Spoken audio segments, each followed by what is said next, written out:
ഇന്നലെ നമുക്ക് വർക്കിന് വന്ന 2-3 ഡിവൈസുകൾ പരിചയപ്പെടുത്താൻ വേണ്ടി വന്നതാണ്. ഇത് ഇന്നലെ നമുക്ക് വർക്കിന് വന്നൊരു മോട്ടോയുടെ ഫോണാണ്. മോട്ടോ എഡ്ജാണ് ഇത് വരുന്നത്. ഇത് ഇന്നലെ വണ്ടി കയറിയതെന്ന് പറഞ്ഞ കസ്റ്റമർ പറഞ്ഞത്. ഫുള്ളായിട്ട് ഡാമേജ് ആയിട്ടുണ്ട്. ഡിസ്പ്ലേ പോയിട്ടുണ്ട്, ഇവിടെ ഫ്രെയിം എല്ലാം പൊട്ടിയിട്ടുണ്ട്. അപ്പോൾ ഇതിന് അയച്ചു നോക്കണം, ഇതിന് വേറെ എന്തെങ്കിലും കംപ്ലൈൻറ്റുകൾ ഉണ്ടോ ഇല്ല എന്നുള്ളത് നമുക്ക് അറിയണമെന്ന് ഇത് അയച്ചാലേ അറിയത്തുള്ളൂ. അപ്പോൾ ഇതുപോലെയുള്ള എന്തെങ്കിലും കംപ്ലൈൻറ്റുകൾ ഉണ്ടെങ്കിൽ നമ്മൾ ഷോപ്പുമായിട്ട് കോൺടാക്ട് ചെയ്യുക. നമ്മുടെ ഷോപ്പ് വരുന്നത് ഫെഡറൽ ബാങ്കിൻ്റെ നേരെ ഓപ്പോസിറ്റാണ് നമ്മുടെ ഷോപ്പിന്. ചാരുമൂടാണ് നമ്മൾ ലൊക്കേഷൻ വരുന്നത്. അതുപോലെ തന്നെ മറ്റൊരു ഫോണാണിത്, ഓപ്പോയുടെ ഒരു ഫോണാണ്. ഇതും ഇതുപോലെ വണ്ടി കയറിയത് എന്തോന്നാണ് തോന്നുന്നത്.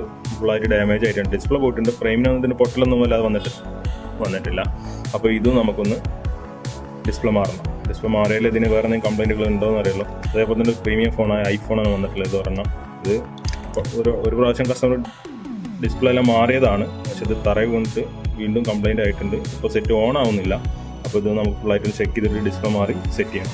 ഓക്കെ, അപ്പോൾ ഇതുപോലെയുള്ള എന്തെങ്കിലും കംപ്ലൈൻറ്റ് ഉണ്ടെങ്കിൽ നമ്മളെ ഷോപ്പായിട്ട് കോൺടാക്ട് ചെയ്യാം. ഡിസ്പ്ലേ മാറുക, ബാറ്ററി മാറുക, അതേപോലെ ചിപ്പ് ലെവൽ സർവീസോ അങ്ങനെ എന്തെങ്കിലുമൊക്കെ ഉണ്ടെങ്കിൽ നമ്മൾ ഷോപ്പായിട്ട് കോൺടാക്ട് ചെയ്യാം.